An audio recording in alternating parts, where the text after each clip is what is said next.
Welcome to the Find Your Leadership Confidence podcast with Vicki Noethling. You are about to discover impactful lessons that help you grow as an individual, grow your confidence, and find the positive and good within you, so you powerfully and authentically become the best version of yourself. Be sure you visit our website at www.findyourleadershipconfidence.com.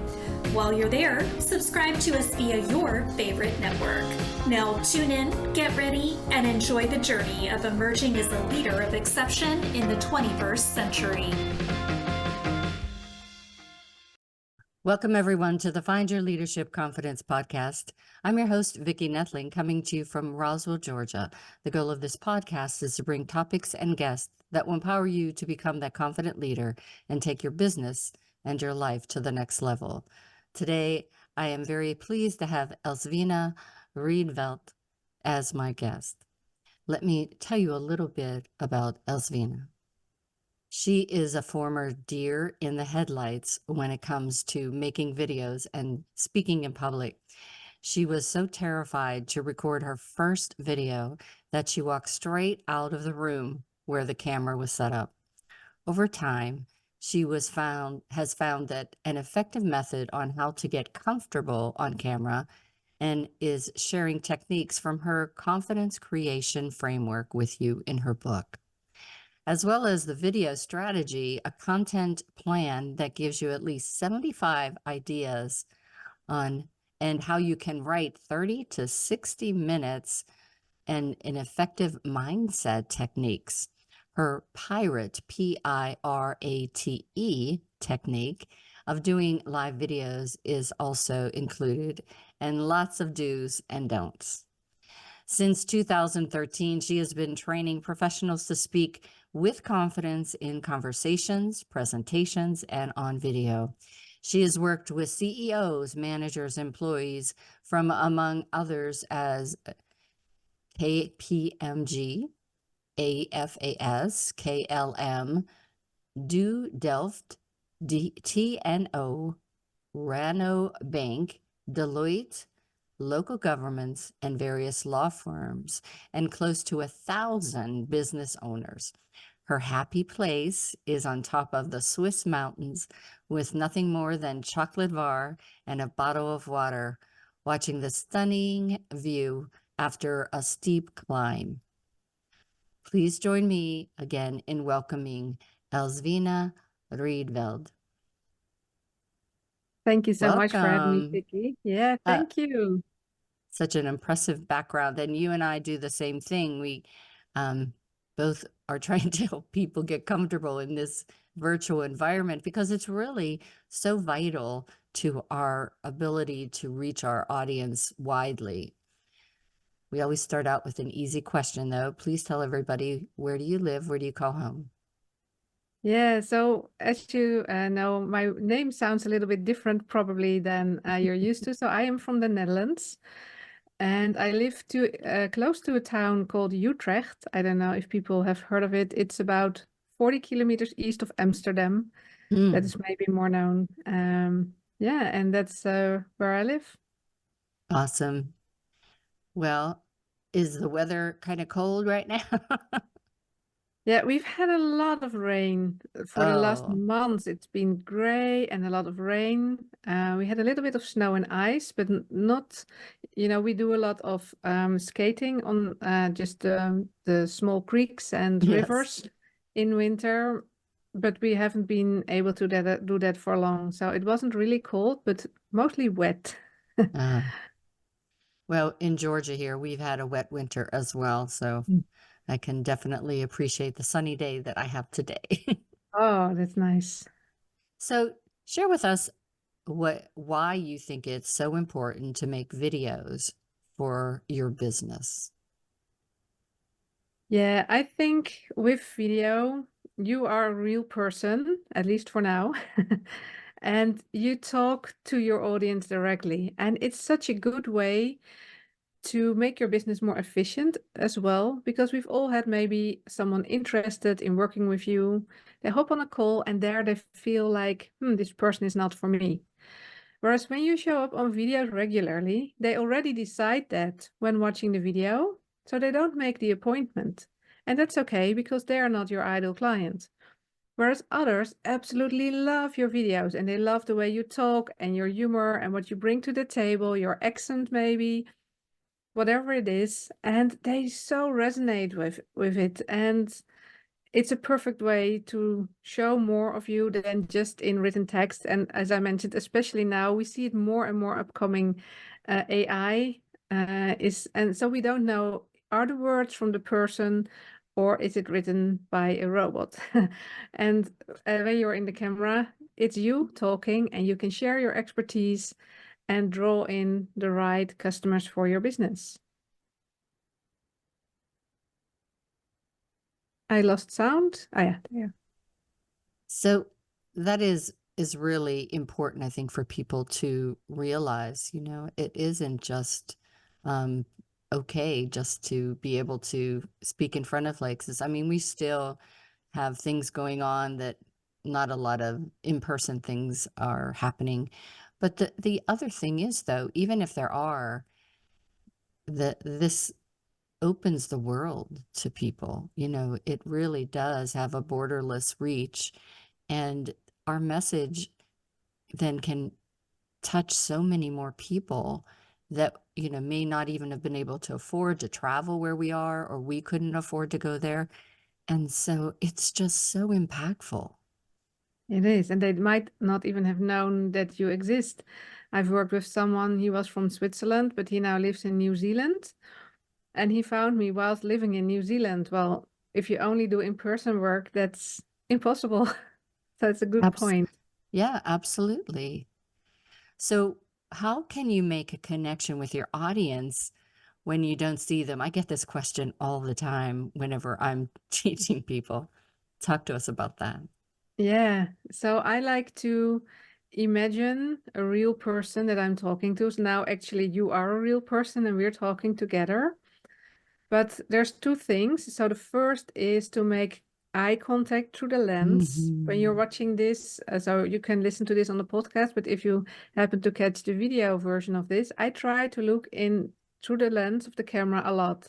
And sometimes I look at Vicki because we are in conversation. But when you're alone and you're recording, it's just you and a thing in a room. And very easy it is to fall flat and just talk a little bit like, oh, there's this thing and I'm saying my thing. But if you imagine there's an actual person sitting across from you and the lens of the camera is the eyes of the person, you can really, make it more conversational, talk as if there's a real person. Don't read. Yeah. Like if you talk about someone's story, of course you don't memorize everything, but if you speak from your expertise, you're not reading, then there's no connection, but you talk to the person as if they are there. And I often say there's just a time delay between when you say it and when they hear it, if it's recorded, but you are talking to an actual person. So when you keep that in mind and you picture someone that you like, that you speak to, the connection that you make through the camera is so much bigger and more impactful than when you just sit there like more robotic. I'm talking to the camera now. So yeah. Is that what you say to them as well, or something else that so you what tell I them? teach too is for people that still struggle, I say, take a picture of your favorite dog or your baby or your grandchild, your husband, put that just right behind the camera so that their eyes are looking at you. And then you're talking to that person and it is a conversation. And that's what makes the magic happen. Yeah, absolutely. And that makes such a difference. And so often we see videos still where people look at themselves on the phone or down below, and then the connection is missing for me. I cannot keep my attention on videos where people, uh, if there's two people there and they're having a conversation, I feel like I'm listening in. Yeah. But if it's just them and they're not looking at me, I am missing the connection. So I Yeah, love that idea what you absolutely. said about the picture. It's just like, yeah, you're And talking to it someone. just, it really, just like anything, the more you do it, the more comfortable you get. And, for me, I don't have that anymore, but I mean, I could have a blank screen on my monitor and be able to do this because I just have gotten so comfortable with this. And that's really what we're trying to do, build that habit. But until you can, that's a little tip. Yeah. So one of the fears that so many people have whenever they have to record something is, what if I don't know what to say? Talk to us about that. Yeah. So there are two things with that. Again, one is you prepared actually, and the moment you press record, you're drawing a blank. And the other thing is that you just sort of put on the camera and you want to talk and you don't know what to say. So first of all, I'd like to advise people to think about some topics Yeah. that your ideal client wants to hear. So write down bullet points or just notes. I do a lot of very short videos. They're under a minute. And I have a video where I talk about making this eye contact through the camera lens. I talk about what background should you use. People ask me a lot about lights, things like that, for example. So I write down a list and say like lights, background. So when I record, I often record a few videos. So I write it down. But if you do only one video, you just write down the topic and maybe 2 or 3 bullet points. So you can prepare that. But what then? You're in front of the camera, you press record, and then you forgot. So if it's recorded, just take a new recording, just look at your notes again, maybe practice it out loud a few times. And again, imagine your ideal client or your husband or your dog even, and you're talking to them and you're talking about that topic, and that often makes it flowing in the conversation. Yeah. And if this happens when you are live, that can happen too. Some people are live. Then I often advise people to just acknowledge what's going on and don't freeze up and think, oh, I should know it, because then you're getting stuck and you never Yeah. get going again. But if you then say, oh my God, guys, or sorry, I didn't use that word, but I just forgot what I was going to say. You prepared, so let me take a look in my notes what the topic was or what I wanted to say about this, and they relate to you. It happened to them. It makes you more likable. It makes you more approachable and real. So just acknowledge what happens if it happens live. Yeah, I always tell them you shouldn't try to be perfect. Perfect is boring, but it is more relatable. My whole job is to make you want to do this, right? I want you to be comfortable with this.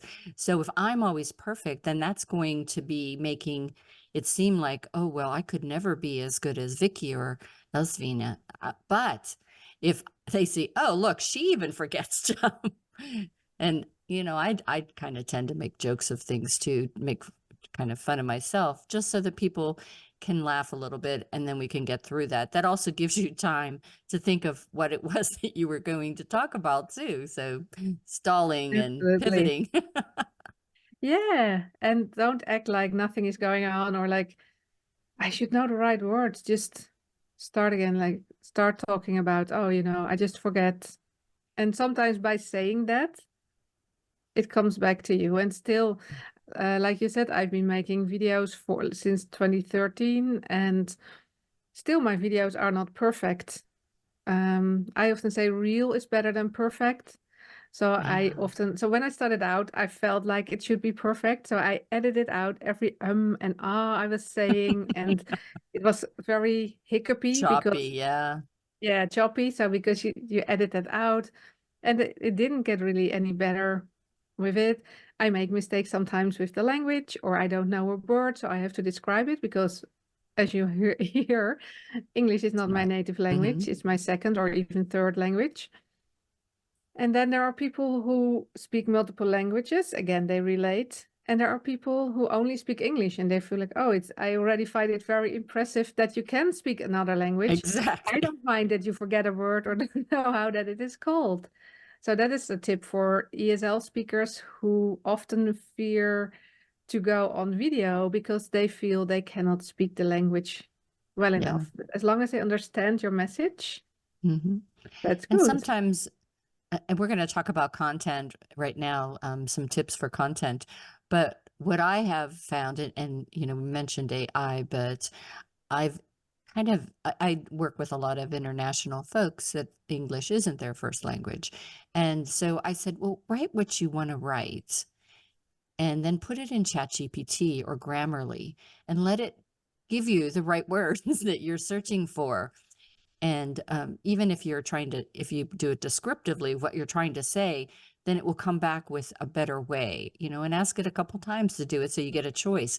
But it's an easy way then to study that proper English and get comfortable with it. And you're actually teaching yourself then, especially when you come to our colloquialisms and things like that, it's really not taught in Babel and things like that.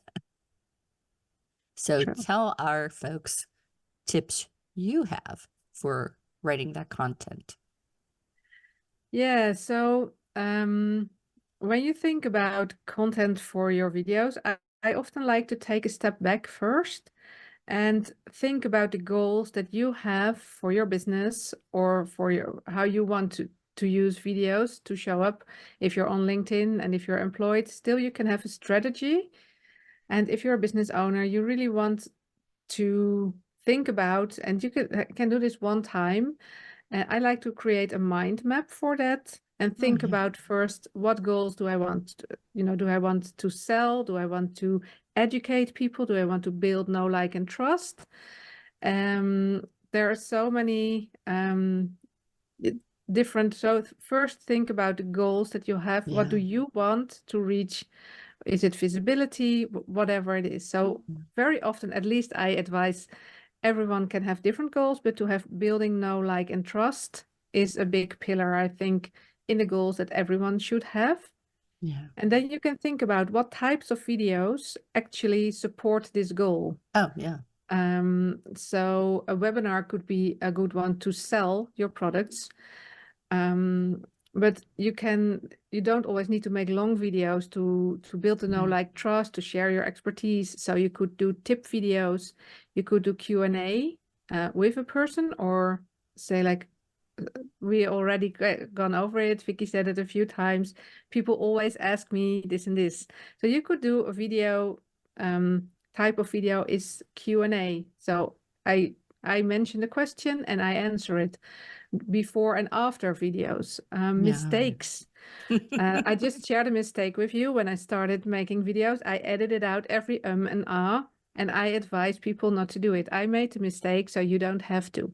People love those kind of things. So in your line of business, think about a mistake you made and how better to do it. That again makes you more relatable. So if you want to educate, think about, so you take some time to think about what type of videos support this goal for my business, and then you write down the topics. So for example, if you do tip videos, write down 5 tips. If you do question Q&A, write down 5 questions that you answer. If you do before and after, write down 3 to 5 client names that first. You had another guest talking about burnout. I had, and you can make it anonymous. I had a woman in her 50s working in a corporate, and before it looked like this, and then it looked like that. So if you write down this, it gives you such a structure, and you always know a topic to make videos about. Yeah, So I that always is say, unless you're 5, there's a lot of things that we've learned in life that you could share with people. And I think oftentimes we assume that people know this, that it just comes natural to them. And a lot of times they hadn't even thought of that, and it's sometimes very simple things that we do. Yes. A very good point. So we talked a little bit about, the different tips that we have. I have a checklist that goes over for my folks as I give as a gift, but let's talk about lighting because, and I think this is so important because a lot of people don't think about that, especially, during the pandemic when they all had to go online. And I interviewed an author once, and he was a Black gentleman wearing black clothes like I am right now. And I swear he was doing it in his closet. So everything was dark. His face, I couldn't see his eyes. So talk to them about some tips on lighting. And do you need fancy equipment for all of this? Definitely not. Nothing fancy. So the first thing I always tell about lighting is it's important that your face is well lit, the whole of your face. So sometimes people sit beside a window. So half of their face is light and the other half is dark. Mm-hmm. Or they sit in front of the window and then the window is nicely bright, but then your face gets dark. And as Vicky said before, you can see your eyes, you can see your emotions, and you cannot Yeah. connect with someone who is in, and they feel like, oh, it's light, I'm sitting here in the light, but actually on camera, especially if you have a camera that you not can see yourself, you don't get feedback on how you look, you just position the camera, press record, sit down, and then you're all black. So your face should be well lit, and it's important that there's not a big that it's not a super bright light, that there's a big shadow behind you, because then here's your face, here's the shadow, and the moment you move like this, the shadow goes like that behind you, and that is distracting. People are looking Yeah. like, what's happening with the movement, and they forget to listen to you. Yeah. So I started out, I bought actually 2 umbrella lamps. They were, I think, $35 at the time, and I still use them today. So that's over 10 years. But I always tell people, first go look around in your house. What do you have? Do you have a lamp? Can you maybe face the window? If you can record during the day, you can use daylight.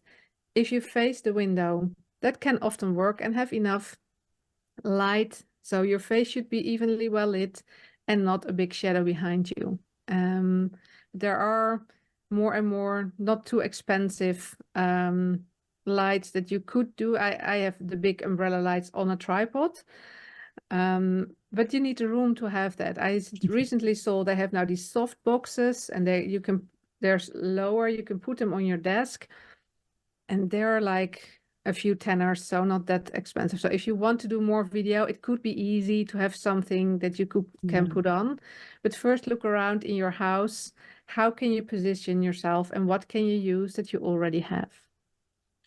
Yeah, for me, I have a lamp, a floor lamp that has 3 lights on it, and I have 2 bright and 1 soft light in it, and it cost like $50 to get it, but it was something I had in my house, and it works perfectly with my ring light. And so, again, it's really just important about how is it with the image that you have. For the window, I always tell people if it's a sunny day, fully sunny, no clouds, then you could use that window. But the worst thing is as the clouds come in, the shadows come over you, and then we have to stop, pause, and do that again. So, Sure. excuse me. So just be aware of that sometimes the artificial light is a little bit more consistent, if you Sure. will, than Yeah. a window. Now, on a note on the ring light, some people have the ring light right in front of them and really close. And then when you look at the camera, you get like these beastie eyes, I call them. So that is something to be wary of. Or if they wear glasses, then the ring light is super bright, reflecting, and then again we cannot see the eyes. So can take some time to reposition and find the right angle for that. Yeah. And also overhead lights. People think, oh, that's great because it's so bright, but when a light is shining over you, then that makes dark circles under our eyes, and none of us want dark circles. Never. No, that's no. So yeah, play around with it a little bit and see. But I like what you say about the consistency of. So I've worked with a few people who said, I just use the light from the window, even when it's a cloudy day, when it's like solidly clouded, there's still enough light coming from the bright big window. But like you said, if suddenly the sun comes in, then it affects Yeah, the it the sure image. does. And then also the other piece is the sound. People think, well, I need a fancy microphone. I didn't get this microphone till just mid last year or so. I used just earbuds, not even earbuds. I used the little plug-in cord kind of thing for almost a year and a half. So talk to them about the sound, microphone, and earphones.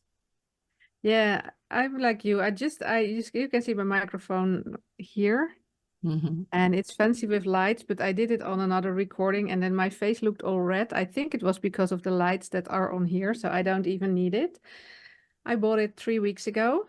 I did have another microphone, and I started out with this handy cam, with the thing that you click open, and you can turn so you can see the image. And I had a microphone on that, but Yeah. there was something wrong with the thing that clicked in, like there's something that I don't know the word of, but so the end of the microphone goes into the camera, and there was Yes. something went wrong there. So I did a whole take of various videos. It went really well, and then the sound was abysmal. I couldn't use 1 single minute of the take. So then I changed back to just recording. So my previous Mac had really good sound. So I would just talk like this, no microphone. Or when there was sound around, I would just like you with the thread with the earbuds. And if you see recent videos from me on LinkedIn, I still use those. And I use them because my new computer has really hollow, weird sound if you record. Yeah. So I always had that one in, but just the ones that came with my phone.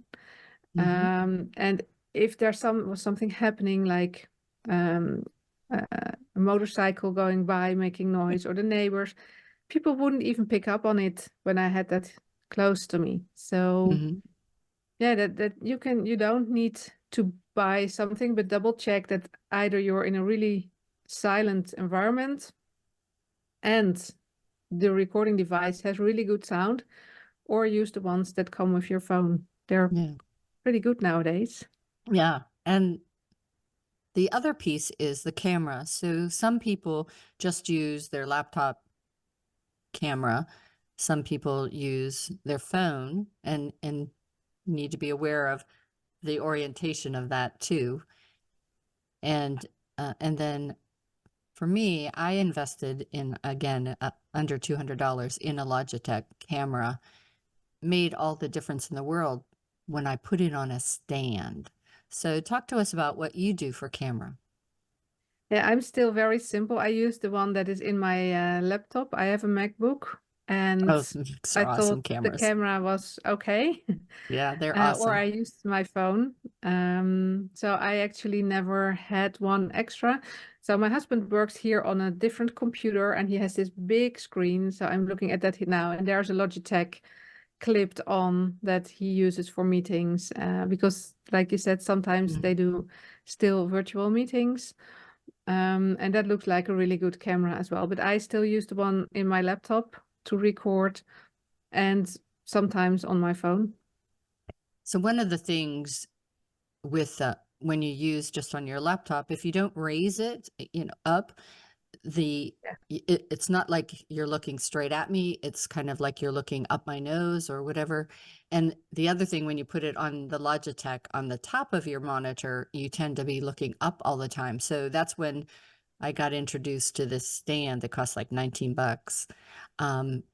I can move it, as you saw whenever we first started. I can move it around. I position it so it's at the center of my eyes, so the thirds, and that works really well too. So, and again, Yeah. it's not a lot of money, but it's portable.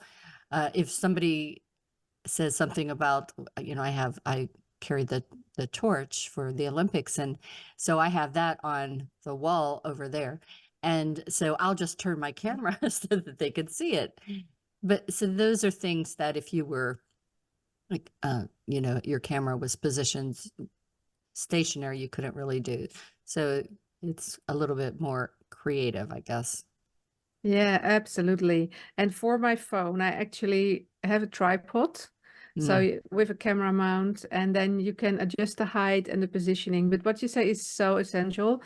I did a video on that recently, where the pitfall of using your laptop camera is to put it actually in your lap.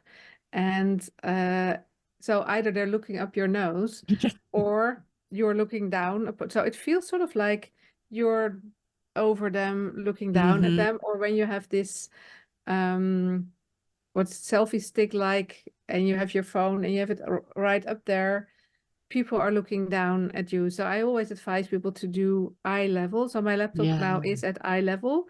We have an adjustable desk where I sit now, but before, or when I'm at the dining room table, I just take a recent Amazon box, put it under. So you don't need to invest, just even a stack of books or an empty box that you have that lifts your laptop up to get you at eye level. Again, you can invest.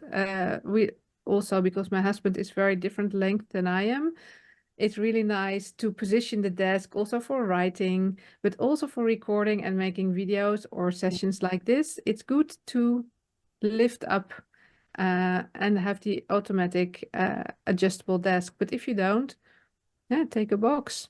Yeah. So for probably 3 years, I just used some books and the Amazon box to get it to the right height. And then my daughter, for my Christmas present one year, bought me my adjustable desk, which is great because when I present as the speaker, I like to stand to do that. And this is True. more comfortable. Yeah, I recorded most of my videos standing up. I love how you brought that in because it gives you more energy. So now, as you can see, there's a chair, I'm sitting down. But if you can find a way, so I had a tripod with this handy cam when I started out, and I always put that wasn't a really big tripod, so I put it on the desk, and then I had the camera at eye level, but I would stand up when recording. So, and sometimes now I write, do something standing at the desk and then alternating with sitting down. So it is good, but it's not possible for everyone to find one to have placed for them in your house. So if you don't, there are different ways to work around. Yeah. All right. So our time is flying by. You and I could probably talk for another 3 hours on all of this. But for those that are listening, you know, this is my warning that you should go get a paper and pencil or pen so that you can take down the contact information. I'm going to share my screen for those that are listening. You can take a screenshot. So again, the website is, and I'll spell it, excuse me, ElSEWINESACADEMY.online. So that's her first name, Elsewine Academy.online. On Facebook, as well as LinkedIn and Instagram, you can find her just by searching her name. Thank her later for that. That makes life so much easier. And I'm going to let her talk to you about her call to action. Yeah, so if you find this interesting, we talked about the book before. I have a copy of it here. Get Comfortable on Camera. There's much more in there that we talked about, tips, do's and don'ts. There's the mind map example with tons of ideas and to write your goals, to write types of videos and stuff like that, as well as tips on going live.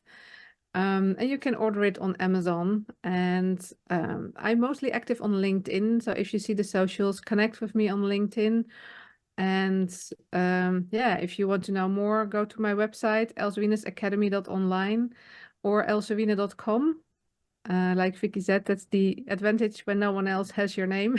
Yes. The URLs are still available. So just connect with me, find me, and tag me in a video if you make one. I'd love to hear from you and yeah, connect with you. Yeah, that's a great idea to shoot a video and let her see what it's like, and she can give you some tips. That's great. Well, it's been just wonderful chatting with you, and it's always great to be able to connect with somebody that does the same thing that I do and share our tips with our audience. Love connecting our audience with experts like yourself. So please, we'll have to do this again so we can continue the conversation. I'd love But to. But as always, I remind everyone that life is a journey, and it's up to you to enjoy the ride. This is Vicki Noethling, signing off. Thank you for tuning into the Find Your Leadership Confidence podcast with Vicki Noethling, where we share impactful lessons that help you grow as an individual, grow your confidence, and find the positive and good within you so you powerfully and authentically become the best version of yourself. Remember to visit our website at www.findyourleadershipconfidence.com and enjoy even more great episodes like this one. Again, while you're here, subscribe to us via your favorite network. We look forward to seeing you next time on the Find Your Leadership Confidence podcast.